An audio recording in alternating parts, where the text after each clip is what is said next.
తిరుమలలో వైకుంఠ ఏకాదశి ఏర్పాట్లు పూర్తయ్యాయి. అర్ధరాత్రి 1:30 శ్రీవారి ఆలయంలో వైకుంఠ ద్వారాలు తెరుచుకోనున్నాయి. అందుకోసం టీటీడీ భారీ ఏర్పాట్లు చేసింది. మొదటి రోజు 60 నుంచి 70 వేల మందికి వైకుంఠ ద్వార దర్శనాలు కల్పించనున్నారు.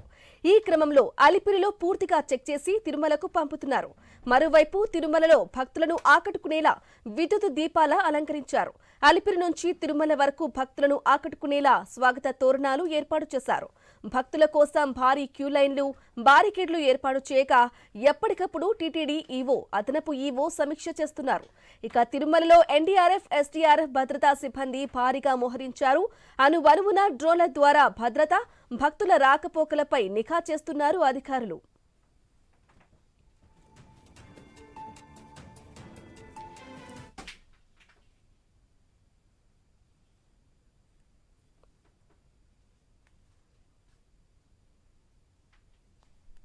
రైట్ గా వైకుంఠ ఏకాదశి సందర్భంగా తిరుమలలో భారీగా ఏర్పాటు చేస్తున్నారు. అందుకు సంబంధించిన డీటెయిల్స్ అందించడానికి మా ప్రతినిధి గోపి లైవ్ లో అందిస్తారు. గోపి, లక్షలాది మంది భక్తులు ఎదురు చూస్తున్నటువంటి ఏదైతే మోక్ష మార్గమైనటువంటి వైకుంఠ ద్వారాల గుండా వెళ్లాలని భక్తులు పరితపిస్తున్నారో ఆ గడియలు మరి కాసేపులో ప్రారంభం కాబోతున్నాయి.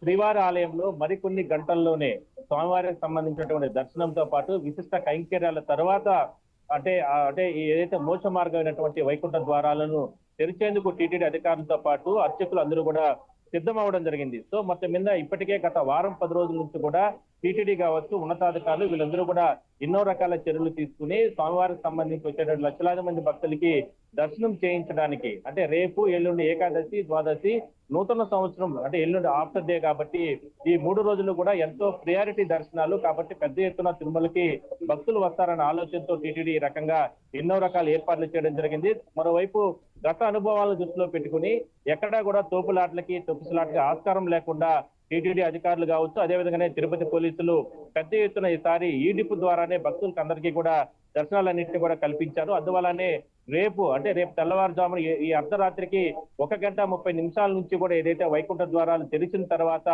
రేపు అర్ధరాత్రి వరకు కూడా మొత్తం దాదాపుగా 60 నుంచి 70 వేల మంది వరకు కూడా స్వామివారి దర్శనానికి వచ్చే విధంగా కూడా ఈ డిపో ద్వారా ఇప్పటికే వాళ్ళకందరికీ కూడా దర్శన టికెట్ అన్ని కూడా కేటాయించడం జరిగింది. సో మొత్తం మీద తిరుమలకు వస్తున్నటువంటి భక్తులకు సంబంధించి అలిపిరి నుంచే తిరుమల వరకు కూడా ఎక్కడ చూసినా కూడా పెద్ద ఎత్తున స్వాగత తోరణాలు. ఎందుకంటే తిరుమల అంటానగానే ఇరవైకుంఠంగా భక్తులు భావిస్తారు. మహావిష్ణువు ప్రతిరూపం తిరుమల శ్రీ వెంకటేశ్వర స్వామి.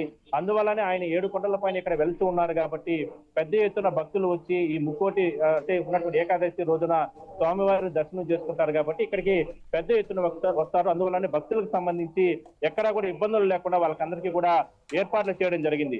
సో మనం మొత్తం చూడొచ్చు, మనకు తిరుపతి అలిపిరి చెకింగ్ పాయింట్ నుంచే ఇక్కడ పెద్ద ఎత్తున మహావిష్ణువు ప్రతిరూపంగా ఉన్నటువంటి వెంకటేశ్వర స్వామికి సంబంధించినటువంటి ఇక్కడ ఆర్చ్ కూడా ఇక్కడ ఏర్పాటు చేయడం జరిగింది. అదే స్థాయిలోనే మొత్తం మీద అంటే తిరుమలకు సంబంధించి పోలీసులకు సంబంధించి కూడా ఏ ఒక్క ఇబ్బందులు లేకుండా కూడా, అవాంఛనీయ ఘటనలు లేకుండా కూడా ఇక్కడ పెద్ద ఎత్తున పోలీసులు మోహరించారు. అదే స్థాయిలోనే రేపు తెల్లవారుజామున వైకుంఠ ద్వారాలు ప్రారంభమైనప్పటి నుంచి కూడా పెద్ద ఎత్తున అంటే విఐపీల మూవ్మెంట్ వస్తుంది. మంత్రులు కావచ్చు, ఎమ్మెల్యేలు కావచ్చు, అదేవిధంగానే స్థానిక ప్రజాప్రతినిధులు, ఇతర ప్రాంతాల నుంచి ప్రముఖులు వీళ్ళందరూ కూడా తిరుమలకి పెద్ద ఎత్తున వస్తారు. వాళ్ళకు ఒకవైపు సెక్యూరిటీ పరంగా రీజన్స్ కావచ్చు, ఇవన్నీ కూడా ఏర్పాట్లు చేయడం జరిగింది. తిరుమలకు సంబంధించి ఇప్పటికే పెద్ద ఎత్తున భక్తులు తిరుమలకు తరలి వస్తున్న నేపథ్యంలో ఇప్పటికే తిరుమలలో క్యూ లైన్లు కానీ, అదేవిధంగా భారీ గేట్స్ కానీ ఇవన్నీ కూడా ఏర్పాటు చేశారు. 60 నుంచి 70 వేల మంది భక్తులకి దర్శనం మాత్రం మిగిలిన భక్తులు కూడా ఒకవేళ తిరుమలకు అంటే సర్వదర్శనానికి సంబంధించి తిరుమలకు సంబంధించి ఎక్కడ ఏర్పాటు పూర్తి స్థాయిలో కూడా వాళ్ళకందరికీ కూడా కంటిన్యూగా దర్శనాలకు సంబంధించి కూడా అంటే ఎల్లుండి ఆ 2 రోజుల పాటు కూడా కొనసాగించేటటువంటి అవకాశం అయితే ఉంటుంది.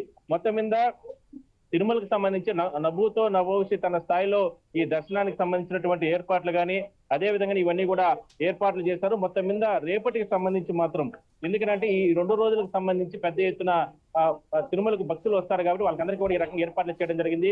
టీటీడీ ఈవోతో పాటు అడిషనల్ ఈవో, అదే విధంగానే తిరుపతి ఎస్పీ, తిరుపతి కలెక్టర్ ఎప్పటికప్పుడు కమాండ్ కంట్రోల్ రూమ్ లో అంటే పూర్తి స్థాయిలో కూడా అంటే భక్తుల రాకపోకలు, జాతీయ రహదారులు, అదేవిధంగా తిరుపతికి ఉన్నటువంటి కూడళ్లు, అదేవిధంగా తిరుపతి లోపలికి వచ్చేటటువంటి సందర్భాల్లో వాహనాల చెక్కింగ్ ఇవన్నీ కూడా ఎప్పటికప్పుడు జరుగుతున్నాయి.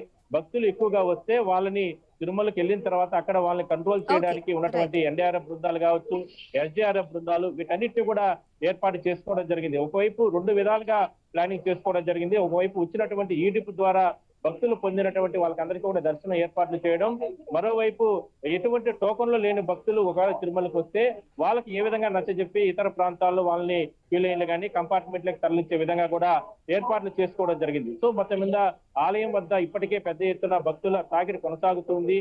రేపు ఎల్లుండి ఈ 3 రోజుల పాటు కూడా స్వామి దర్శనానికి వైకుంఠ ద్వారాలు గుండా వెళ్లాలని ఎక్కువగా భక్తులు ఇష్టపడతారు. కాబట్టి దాదాపుగా 2 లక్షల మందికి దర్శన ఏర్పాట్లు చేశారు.